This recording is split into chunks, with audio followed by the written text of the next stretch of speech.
We're back again, once again, for another mock. The mock. We're going to take a look at someone else's mock draft, go through it, see how I feel about it. Today, we're actually going to check out Walterfootball, man. If you're not familiar with the guy, he's actually one of the guys that really got me into doing my own, like starting my own mock drafts and what not. I remember being just, even in high school, I always look up to like Mel Kiper, and later on Todd McShay, but Walterfootball, man, I remember during class, man, just on my phone going through some of his mock drafts, and he's been around the game for a while, and I could honestly thank the guy for just really getting me into it.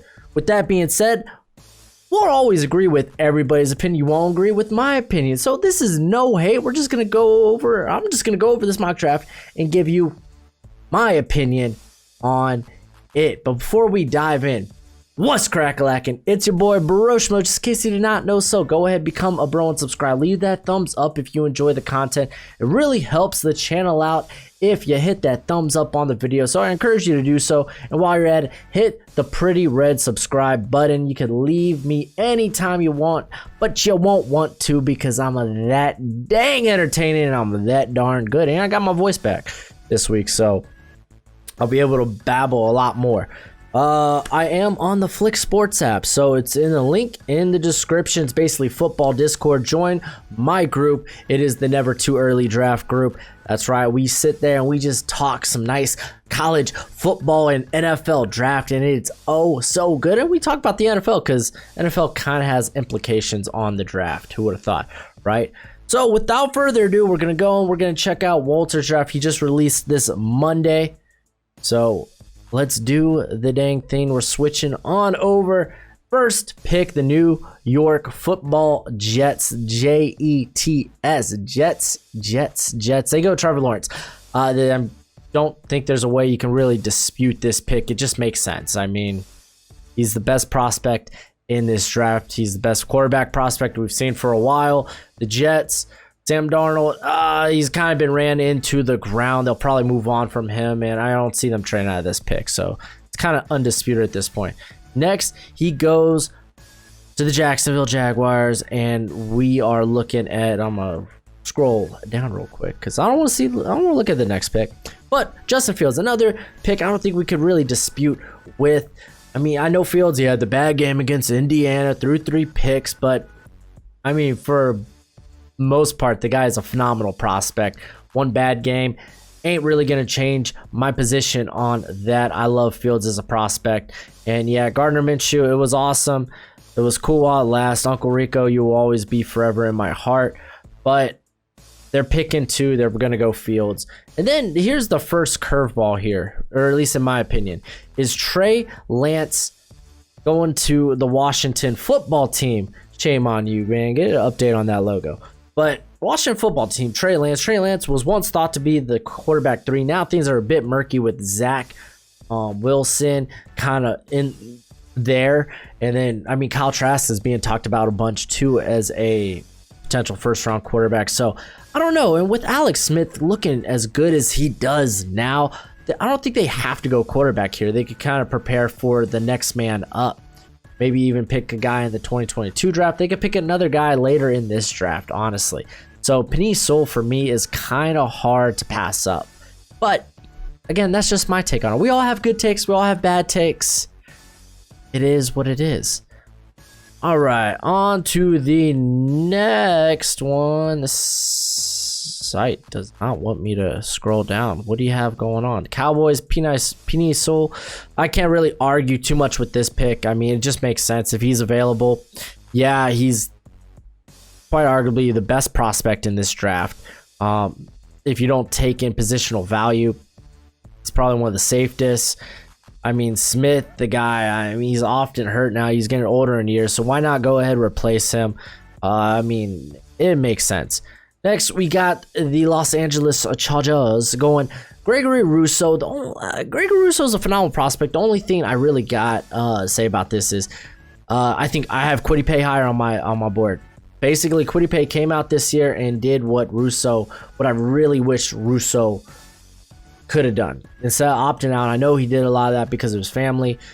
That is what it is, but I really needed to see Gregory Rousseau develop some pass rushing moves, and just better technique overall. And Kwity Paye has done that, so much so that he's already opted out. So I currently got Kwity Paye and his phenomenal athletic upside as the higher guy, but I can definitely see this if they don't bring back Melvin Gordon. They could go offensive line, but really the only guy maybe you could make a case for Darius Saw or Samuel Cosmi here, but I think you're kind of reaching. You'd want to trade down at that point. And you know, if you're a true mock drafter out there, you don't try to do trade downs. It just really complicates everything. And then next we have the Dolphins getting Jamar Chase. You can make a case for Micah Parsons here. I wouldn't dispute it. Chase, he's a phenomenal prospect. I think he's easily, I don't want to say easily, because I mean, Waddles looked good, Devontae Smith looked good, Bateman's looked good, all here. But I think Chase, he's going to be the first receiver off the board. I think it's tough for those guys to make a case over Chase. So I got no qualms. I know if it's Dolphins, you kind of maybe want a slot guy or you want someone with a bit more speed, but you just don't pass on Chase, in my opinion. They can go other places, but for the most part, I don't have a problem with this pick. It makes sense to me. And then we have Samuel Cosmi going to the Bengals after what transpired this weekend with Burrow. Speed recovery, my friend. But yeah, they go offensive line, and Cosmi I think is kind of a perfect fit here because he fits Zach Taylor's scheme. He wants to look for more athletic tackles, and Cosmi has experience on the right and left side, so it makes sense. Now things get tricky. He got Aiden Hutchinson here 8th overall, and he even says like, I'll get into that. There's no way that I think he gets into the top 10. Hutchinson, right now he's dealing with I think it's a leg injury, but this guy, he's gonna be a solid player. A lot of the stuff that he does translates to the NFL, and it typically leads to success. But none of what he can't do, I think, kind of outweighs it. He even says it, like Walter says it right here, man. He's a much better defender than pass rusher. You can't rush the passer as an edge player. You're not going to go in the top 10, let alone in the top 20. Those type of players, they don't get drafted highly. For me, I got a day 2 grade on Hutchinson. For me, it's pretty, I don't want to say unrealistic because it's the NFL draft. Anything can happen, but I see no way this happening. So, yeah, that's my take on it. And Kyle Pitts to the Panthers. I actually like this quite a bit. Just give whoever's at quarterback, PJ Walker, Teddy Bridgewater, a weapon. They could go quarterback, but I mean, especially if Wilson's still on the board, I think it's tempting. But Bridgewater, he's played well. I think well enough to warrant him to start another season. They don't have to rush into a franchise quarterback. They could try to build around him. They need to do some stuff with the offensive line. And I think adding another playmaker, a phenomenal playmaker at this, Kyle Pitts, just makes that offense for the future potentially just more potent, more dangerous, more scary. And then you got the Falcons going Carlos Basham. I think Basham's kind of out of the top 10 discussion at this point. He's been very inconsistent. He is a phenomenal bull rusher, but he doesn't have many different pass rushing tools and moves in his repertoire. And again, his inconsistency, that's the one thing I wanted to see from him this year. More consistency. I think he's up to like 280 now at this point too. So he's a guy that can end up moving to the interior. The Falcons, honestly, with Kwity Paye on the board, I would jump for Kwity Paye. But yeah, Basham, I think he's just kind of out of the top 10, top 20 discussion at this point. And then we have Jace Horn going to the Broncos, being the first corner off the board. I think this guy, he's a very, very good athlete. Even here it says he's better than Israel Mukwamu, which by a mile. But he does have a lot of the tools you want to see. He really turned it on. I guess before he opted out, he really turned it on as a guy with ball skills. And I think, yeah, you can make a case, but I don't know, man. I don't think he goes over a Caleb Farley, Patrick Surtain at this point. Not yet. I don't think he's done enough.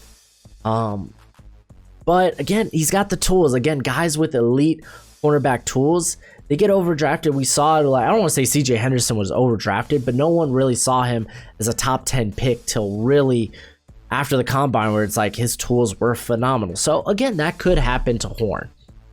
And then we have Alex Leatherwood going to the Niners, so they get a replacement. He has a potential guard on him. I think you keep with Leatherwood at tackle. He's done a fine job at left tackle for Alabama over the last 2 seasons.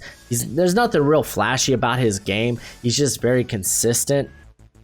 So, I mean, I guess it kind of makes sense, but I don't know, man. If I'm the Niners, you think interior. I mean, I guess if you think Leatherwood will be an interior player at the next level, I guess you can kind of make that case. But even then, I would still have like guys like Wyatt Davis, Elijah Vera Tucker, who I think would be actually perfect for San Fran's running or blocking scheme over Leatherwood. So I don't know. Leatherwood, he's kind of a fallen prospect at this point. I think there's a very good chance he falls out of the top 20. So we'll see, I suppose. And then Christian Barmore to the Detroit Lions. It makes sense. Barmore is the best interior player in this class when it comes to the defensive line. So I can't really dispute this. I mean, if you're the Detroit Lions, I guess you kind of want to come out of round 1. If you're a fan coming out of round 1 with someone a bit better than a defensive interior player, it's not a sexy pick. But, you know, he's got a great physical upside. He has a ridiculous pressure rate. So you're getting a solid player regardless there. And then the Minnesota Vikings go Kwity Paye. And I'm cool with this. I'm totally cool with this. I don't think Kwity Paye moves to the interior. He's just got such a sick bend. He's just athletically just so phenomenal. I think you're going to keep him on the outside as your other pass rusher. I mean, I know he's about 270, but I think you keep him on the edge. You could be like, well, they got DJ Wonham, but I mean, he doesn't have the tools that Paye has. Honestly, I would probably prefer corner at this point with guys like Caleb Farley and Patrick Surtain still on the board. That kind of blows my mind. You wouldn't go corner. I mean, you'd be like, oh, well, their secondary is young. But yeah, you keep addressing the position until you get it right. And then, I mean, there's also, I mean, you can make a case for Zach Wilson here. I mean, there's a lot of different ways you can go here. Well, Kwity Paye, not a terrible pick. I think there's maybe more dire needs, and I feel like Minnesota did such a good job of addressing the defensive line in the last draft. And then Jalen Waddle going to the Patriots makes sense to me. They need someone with just after the catch ability. So I mean, Waddle's phenomenal. I think Waddle will somehow find himself in the top 10 when it's all said and done, though. And then Jalen Mayfield. Wow. Oh man, if you ain't new to the channel, you know how I feel about Jalen Mayfield. You'd be like, well, he's playing very well this year. And he did a great job against Chase Young. He faced Chase Young for all of maybe 5 to 6 snaps. What did he do against the rest of the Ohio State team? He gave up 7 pressures. He has no experience at left tackle, which means in college football, because typically college football, they're very traditional with how they do their defenses. So typically you're going to see your most dominant pass rusher on the left side. So he's typically facing their second edge rusher, like their second best edge rusher. And he was very inconsistent last season. I know a lot of the physical and athletic traits you kind of go bonkers with, but I don't see this guy as more as a third rounder as of now. He's played very well this year, but he hasn't really faced competition. Let's go ahead to pick 17 through 32 here. So, yeah, I'm a bit surprised. No Zach Wilson yet. Patrick Surtain and Caleb Farley. That kind of blows my mind that they're falling out of this. I'm still waiting on Christian Darrisaw because I do think that guy, for his size and just he's been so locked down. He's been very consistent over his career, but he's really taken the next step this season. I think he'll make it in the top 15. So Devontae Smith to the Browns. It makes sense, man. I don't think OBJ is long for the Browns roster. So grab Baker more weapons. On to 18, and we're talking Rashad Weaver. Very interesting here. Rashad Weaver going to the Titans. This guy, he's got a lot of power to his game. He isn't the most fluent athlete, but the dude, he gets results. He's definitely a guy that's really flying up my board. So I don't mind it here. Would I prefer maybe a Jason away for Tennessee? Perhaps, but I think maybe you probably get a guy that's probably going to be more of maybe played on the defensive line with his hand in the dirt. Very similar to Clowney, which kind of makes sense if they don't plan on retaining Clowney. And then Andre Cisco, dude, I'm surprised. A lot of people have Andre Cisco falling out of the first round. It kind of makes sense after the injury. I don't think he'll be able to be in the combine because of the leg injury. But this guy's got first round potential, dude. The guy's a ball hawk. He's really cleaned up his game this season in terms of, because typically he was a big high risk, high reward. But he plays with great aggression, but he started playing with more discipline this season before going down to the injury. It's what you really wanted to see. So honestly, Andre Cisco could be the first safety off the board, but I do think the leg injury pulls him out of the first round. So you know what? I have no qualms about this. I buy it. Makes sense. Dude's phenomenal. Arizona Cardinals go Patrick Surtain. Finally, at the pick 20. I don't think he falls to pick 20. It'll be interesting, but hey, if he's here, Cardinals, they need help in the secondary. Makes sense. Drake Kirkpatrick ain't it. Patrick Peterson is getting older. They really haven't found someone competent to play on the outside, at least next to Peterson. Because now Byron Murphy, he's playing more of a slot role in that defense. Jets second pick, Travis Etienne. I love it. If you're coming out the first round with Lawrence and then Etienne, I mean, the Jets, they have so many holes to really fill. They can really go anywhere. You could make a case for receiver. You can make a case for offensive line. You can make a case for anywhere on the defense. So I love Etienne. If you ain't new to the channel, you know how I feel about Etienne as a prospect. He's phenomenal. He's lightning in a bottle. The dude's great. Miami Dolphins, they somehow make it out with Micah Parsons here at 22. Very surprising. I don't think there's any way that Parsons falls to 22. The dude's an athletic freak. He's been solid in coverage.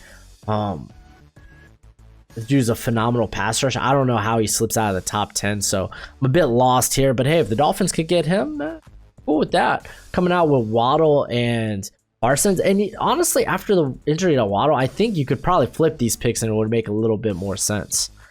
And then Caleb Farley at 23 for the Colts. Xavier Rhodes, he is on a one-year deal. I kind of assumed they might extend him after how well he's played this year. But it is what it is. I don't see Farley making it out of the top 10.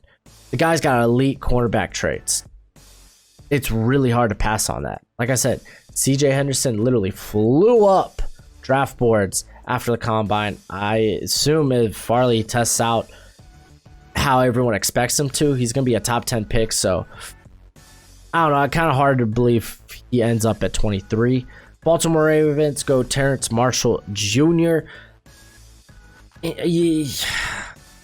I don't think we're like the more. Yeah, they need more talented receiver, but how much do they really use their receivers in that offense? You know, that's not really what they want to do. You look with Hollywood Brown, man. They don't.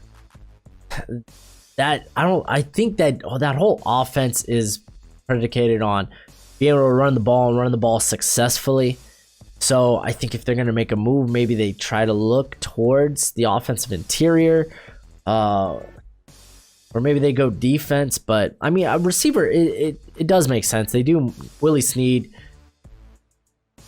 when he's your number 2, it's like, yeah, you could probably do better. But I don't know. I feel like it's just not a valuable position for the Ravens offense. Like, in a very good receiving draft, you could probably find guys later on. So I don't know, but Marshall, he is a very high rising prospect, taking on the Justin Jefferson role there and just doing phenomenally with it. And then the Jaguars, Jay Tufele. If you ain't new to the channel, you probably know how I feel about Tufele. The dude's very athletic, but his playing strength, like he's not weak, but he just doesn't play strong. And I think he really needed to play this season instead of opting out to prove he's a first round pick, maybe even a day 2 pick, because I got a 4th round grade on him right now. I honestly think his teammate, I guess former teammate, Marlon Tupi Lotu, is I have him higher on my board than I do Tufele. I think he's shown that he's got great athleticism. He could stop the run, and this season proved he can be a force as a pass rusher. I got him higher on my board. So Tufele, I don't know, bit indifferent about that. Then we got our boy Joker, Jeremiah Owusu Kawamura. The dude's been phenomenal. I don't know if he lasts this long, but if he does, man, Raiders really get a steal here. I know that they brought in Corey Littleton. They brought in a cat from the Bears. But honestly, when you have to face the Chiefs several times a year, I don't mind bringing in coverage guys. So, yeah, and this guy's got ridiculous athleticism. And then Tampa Bay, Marvin Wilson. I guess it kind of makes sense. I think there's other ways they could go here, especially with Zach Wilson still on the board. Even Kyle Trask. Kyle Trask would probably love a Bruce Arians offense. But Marvin Wilson, after this season, man, I don't know. It's hard to justify him going to the first round. It was just such a letdown, such a come down, especially like as a pass rusher. It was like he came back down to earth, He showed flashes in 2018. 2019 was absolutely dominant as a pass rusher. But just like you didn't really see it this year. Like honestly, Florida State prospects, they all kind of took a hit if you're not Asante Samuel Jr. So I don't know if he comes in the first, like if he'll make it in the first round, but to the Bucks, I guess it kind of makes sense. But I mean, then what is his role? I guess he played like, I guess you would say, okay, he's Sue in this defense, but I don't know, man. I'm a bit indifferent. I think there's better value to be had at this pick. Wyatt Davis, dude, going all the way down to 28. Might make sense, dude, because I'm kind of high on Vera Tucker. I think Vera Tucker might end up jumping Davis. Davis is kind of struggling a bit this season. He was phenomenal in 2019. He's not nearly looking as dominant as he was the year before.